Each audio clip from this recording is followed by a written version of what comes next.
వీక్షకులందరికీ నమస్కారం.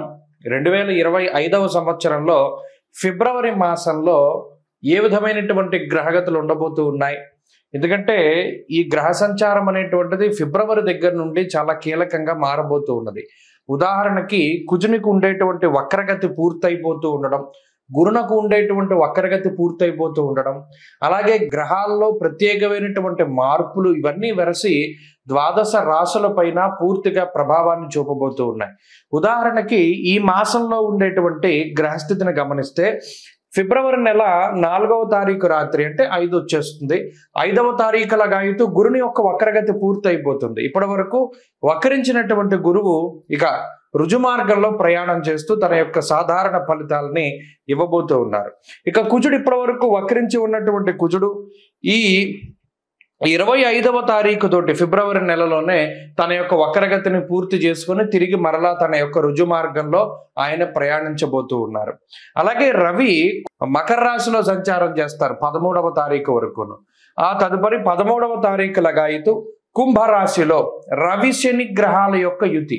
ఇది కూడా చాలా ఇంపార్టెంట్. అంటే జ్యోతిష పరిభాషలో గురు శనుల యొక్క యుతి, శని కుజుల యొక్క సమసప్తక స్థితి, రవిశనుల సమసప్తక స్థితి, రవిశనుల యొక్క యుతి. ఎందుకంటే ఆ గ్రహం అస్తంగత్వం అయ్యేటువంటి విధానం ఇవంతా కూడా ఈ కొంత ప్రభావాన్ని చూపెడుతూ ఉంటుంది. ఇప్పటి వరకు రవిశనులు కలిసిందిలా సంవత్సర కాలం తర్వాత మరలా ఇప్పుడే రవిశనులు కలిసి ప్రయాణం చేయబోతూ ఉన్నారు. కాబట్టి శుక్రుడు రాహువు కలిసి మీనరాశి యందు ఉండబోతూ ఉన్నారు.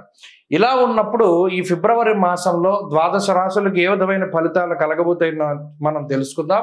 ముఖ్యంగా ఈ మాసం అంతా కూడా దేని మీద ఆధారపడింది అంటే గురుడిచ్చేటువంటి ఫలితాల మీదే ఆధారపడి ఉంటుంది. తప్పితే రవిశనుల యొక్క యుతి జరిగినప్పుడు అనగా 13వ తారీఖు దాటిన తర్వాత కూడా ఎక్కువ విషయాలు ప్రభావితం అవుతూ ఉంటాయి. కాబట్టి ఈ విషయాలను నిశ్చితంగా పరిశీలన చేద్దాం. అందులో భాగంగా ద్వాదశ రాశుల యొక్క ఫలితాలని మనం చూద్దాం. కర్కాటక రాశి వారికి 2025వ సంవత్సరం ఫిబ్రవరిలో ఉండేటువంటి గ్రహస్థితిని చూస్తే జన్మ కుజుని యొక్క దోషం పోయినది. అయితే వ్యయ కుజుడు ఈ కుజస్తంభనం వల్ల ఈ రాశి వారికి కొంత ఇబ్బందే ఉన్నది. అయితే ఒక మంచి విషయం ఏంటంటే గురుడు లాభస్థానంలో ఉన్నప్పటికీ వక్రించడం వల్ల ఏదైతే ఇబ్బందికరమైనటువంటి ఫలితాలు వచ్చాయో ఇప్పుడు ఆ ఫలితాలన్నీ కూడా మారతాయి. లాభగురుని యొక్క శుభ ఫలితాలు ఈ రాశి వారికి ఈ నెల నుండి రావడం అనేటువంటిది ప్రారంభిస్తుంది. కాబట్టి ఇది చాలా గొప్ప పరిణామం. అలాగే ప్రత్యేకించి రవి శని బుధులు ప్రతికూలమే, సప్తమాష్టమ స్థానాల్లో గ్రహాలు, అది చాలా ఇబ్బంది. అలాగే శుక్రుడు రాహు వల్ల కూడా పెద్ద ప్రయోజనం ఏం లేదు. అంటే ప్రధానంగా చూస్తే గురుబలం మీద మాత్రమే ఆధారపడి ముందుకు వెళ్ళవలసినటువంటి పరిస్థితి. అంటే మిగతా గ్రహాలు ఏవి కూడా అనుకూలమైనటువంటి స్థానాల్లో లేవు. నిజానికి చెప్పాలి అంటే ఈ గురుడు ఒక్కరు 35% ఫలితాలని ఇవ్వగలిగేటువంటి ఆ పవర్ ఉన్నటువంటి ఆయన. ఈ 35 అనే కాదు, ఆయన సమయానుకూలంగా 50%, 100% కూడా ఫలితాన్ని ఇస్తారు శుభంగా. ఎందుకు అంటే ఒక గురుబలం ఉంటే చాలు, దైవానుగ్రహం వల్ల అనేక రకాలైనటువంటి స్థితిగతుల నుండి బయటపడుతూ ఉంటారు. అందులోనూ లాభస్థానంలో గురుడు యశో వృద్ధిర్ బలం తేజ సర్వత్ర విజయ సుఖం. నువ్వు ఏమైనా చెయ్యి, నేను నీకు అండగా ఉన్నా. ఎంత భయంకరమైన వర్షం పడినా నీ చేతిలో ఉన్న దీపం ఆరిపోకుండా ఉంటుంది. అది మెరాకిల్ అంటారు దాన్ని. అటువంటి మెరాకిల్స్ అన్నీ ఎప్పుడు జరుగుతాయి అంటే గురుని యొక్క అనుగ్రహం ఉన్నప్పుడు, భగవంతుడి యొక్క శక్తి తోడున్నప్పుడు అసాధ్యమైనటువంటిది ఏమీ లేదు, అన్నీ సుసాధ్యాలే.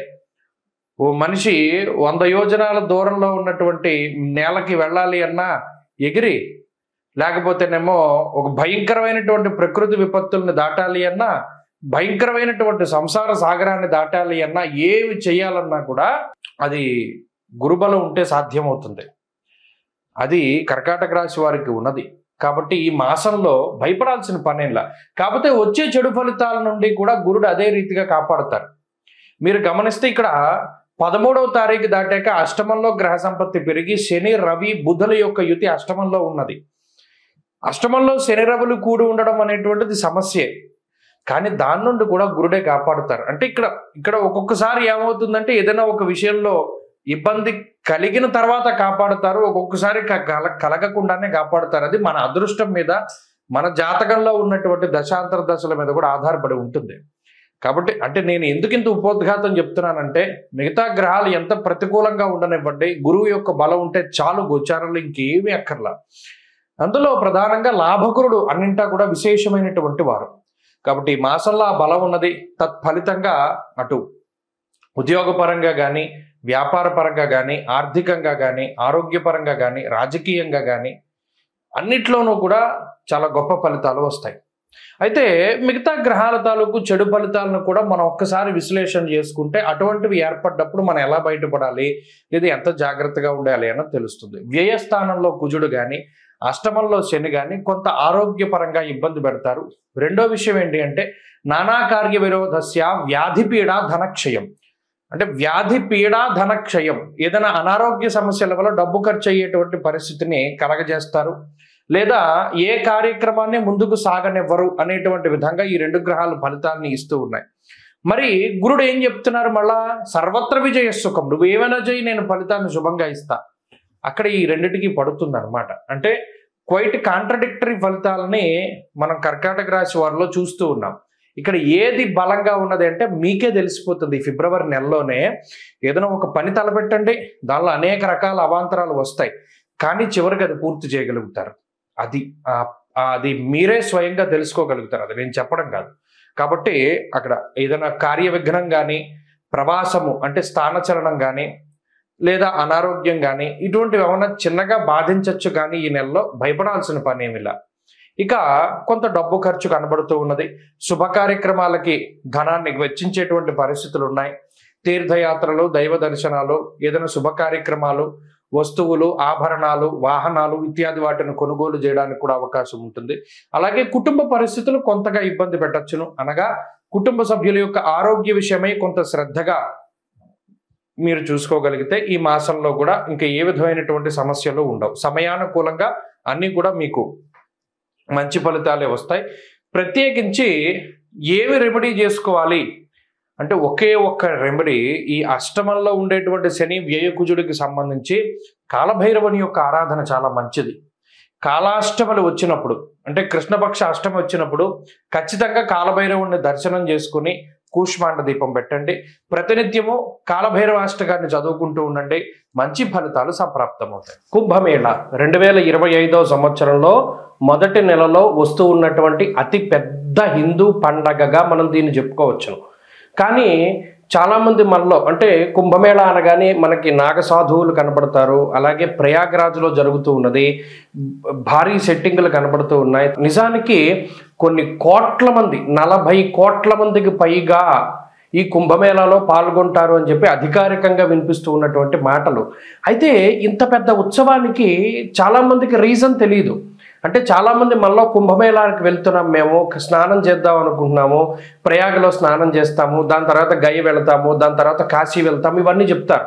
నిజానికి అసలు మనం చేస్తూ ఉన్నటువంటి దానికి పారమార్థికం ఏమిటి అంటే, కుంభమేళ అంటే ఏమిటి, మనం అక్కడికి ఎందుకు వెళ్ళాలి, దానిలో ఎందుకు స్నానం చేయాలి. ముఖ్యంగా పేరు చూస్తే కుంభమేళ, ఇది హిందూ పదం. కుంభ అంటే మనం రాసుల్లో కూడా కుంభరాశి మనకి కనబడుతూ ఉంటుంది.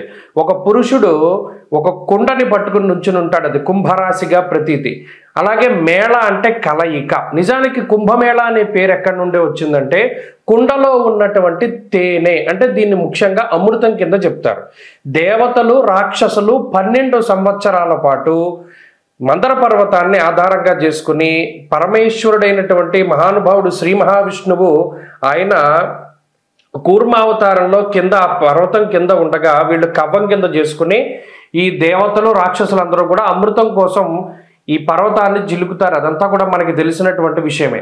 అయితే ఇలా 12 సంవత్సరాలు ఈ పర్వతాన్ని అంటే ఆ క్షీరసాగరాన్ని మదించిన తర్వాత 12 సంవత్సరాల తర్వాత మనకి అమృతం వస్తుంది. ఈ వచ్చినటువంటి అమృతాన్ని ఎవరు తీసుకోవాలి అనేటువంటి ఈ తోపులాట్లో ఆ కుండలో ఉన్నటువంటి ఆ అమృతము 4 చినుకులు అంటే చిన్న చిన్నవి 4 ప్రాంతాల్లో పడతాయి భారతదేశంలో. ఆ 4 ప్రాంతాలే ప్రయాగరాజ్, ఉజ్జయిని, అలాగే నాసిక్లో ఉన్నటువంటి త్రయంబకేశ్వర్, ఇక 4వది హరిద్వార్. మీరు ఎప్పుడైనా చూడండి కుంభమేళాలు జరిగినప్పుడు ఈ 4 ప్రాంతాల్లోనే జరుగుతాయి. దానికి కారణం ఇది. ఆ అమృతం, ఆ కుండ ఏదైతే మహానుభావుడైనటువంటి శ్రీ మహావిష్ణు స్వరూపంలో ఆయన ధన్వంతరి తీసుకొచ్చినటువంటి అమృత కలశం ఉన్నదో దానిలో నుంచి 4 బిందువులు పడ్డాయి భారతదేశంలో ఈ 4 ప్రాంతాల్లో. అందుకనే ఈ 4 ప్రాంతాల్లోనూ కుంభమేళా అనేటువంటిది నిర్వహిస్తారు. ఫస్ట్ ఆఫ్ ఆల్ ఈ పాయింట్ మనం గుర్తుపెట్టుకోవాలి. ఇక రెండవది, ఎప్పుడెప్పుడు జరుగుతాయండి కుంభమేళా అంటే, ప్రతి కుంభమేళా అంటే ఇందులో మనం ఒకటి గుర్తుపెట్టుకోవాలి, 12 సంవత్సరాలకి ఒకసారి కుంభమేళా జరుగుతుంది. అయితే ఇది ఎలా జరుగుతుంది? కాల నిర్ణయం 12 సంవత్సరాలు. ఇప్పుడు మనం గురుని బట్టే మనం పుష్కరాలు వస్తూ ఉన్నాయి. గురుని బట్టి ఎందుకు వస్తాయి పుష్కరాలు? అది కూడా మనం ఆలోచించాలి. మనం గుడ్డిగా వెళ్ళిపోకూడదు. ఓకే, గురుని బట్టి పుష్కరాలు వస్తాయి అంటే ఎందుకు వస్తాయి? ఇక్కడ దేవగురుడైనటువంటి బృహస్పతికి సంబంధించినటువంటి మానము ఒకటి ఉన్నది, అంటే కొలత. బారుహస్పత్య మానము అన్నాం. ఇప్పుడు మనం ఉన్నాము చాంద్రమానాన్ని అనుసరిస్తాం. సౌరమానం ఒకటి ఉంటుంది, బారుహస్పత్యమానం ఒకటి ఉంటుంది. ఇలా కాలానికి ఉండేటువంటి కొలమానాలు ఒక్కొక్క గ్రహాన్ని ఆధారంగా చేసుకుని ఒక్కొక్కటి ఉంటూ ఉంటాయి. ఇప్పుడు ఉత్తరాదిలో ఉండేటువంటి కొలమానం అంతా బారుహస్పత్యమానము, సౌరమానము అంటారు. ఈ సౌరమానం, బారుహస్పత్యమానాల ఆధారంగా సూర్యుడు గురుడికి సంబంధించినటువంటి గ్రహ గమనాలను బట్టే ఈ కుంభమేళా వస్తూ ఉంటుంది. ఈ రవిగురుల యొక్క మార్పులు, ముఖ్యంగా రవిగురులు ఇద్దరూ కలిసి వృశ్చిక రాశిలో ఉన్నప్పుడు ఉజ్జయినిలో ఈ కుంభమేళా నిర్వహిస్తారు. అలా కాక రవి మకర రాశిలో సంచరిస్తూ గురుడు వృషభ రాశిలో సంచారం చేసినప్పుడు ప్రయాగలో కుంభమేళా నిర్వహిస్తారు. అలాగే రవి మేషరాశి యందు గురుడు కుంభరాశిలో ఉండగా హరిద్వార్లో కుంభమేళా నిర్వహిస్తారు. అలాగే రవి గురులు ఇద్దరు కూడా సింహరాశిలో సంచారం చేస్తూ ఉన్నప్పుడు ఆ సమయంలో నాసిక్లో ఉన్నటువంటి త్రయంబకేశ్వర్లో మనకి కుంభమేళా నిర్వహిస్తారు. కాబట్టి ఎప్పుడు పడితే అప్పుడు రావు. ఇందులో 12 సంవత్సరాలకి ఒకసారి కుంభమేళా వస్తుంది. 12 కుంభమేళాలు పూర్తయితే దాన్ని ఒక మహాకుంభమేళా అన్నారు. అంటే ఈ లెక్కన మహాకుంభమేళా ఎప్పుడు వస్తుంది? 12లో 144 సంవత్సరాలకి ఒక్కసారి మాత్రమే మహాకుంభమేళా వస్తుంది. ఈ కుంభమేళా వచ్చింది అంటే ఈ 45 రోజుల పాటు సిద్ధులు, యోగులు, మునులు, ఋషులు, కంటికి కనబడనటువంటి శరీరాలతో తిరుగుతూ ఉండేటువంటి వారు, తేజస్వరూపులు, దేవతలు, యక్షులు, కిన్నెరలు, కింపురుషులు, గంధర్వులు ఎవరైతే ఉన్నారో వారందరూ కూడా ఈ కుంభమేళాలో స్నానం ఆచరిస్తారు. అందుకనే దానికి అంతటి ప్రాధాన్యత. మరి ఇంతమంది మహానుభావులు స్నానం చేస్తూ ఉంటే అందులో కూడా మనం ఆ సమయంలో స్నానం చేయడం ద్వారా ఈ శరీరాన్ని అంటిపెట్టుకున్నటువంటి పాపరాశి అంతా దగ్ధమైపోతుంది అన్నాడు. ఇంకా అంతకుమించి మానవ జన్మకి కావాల్సింది ఏముంది?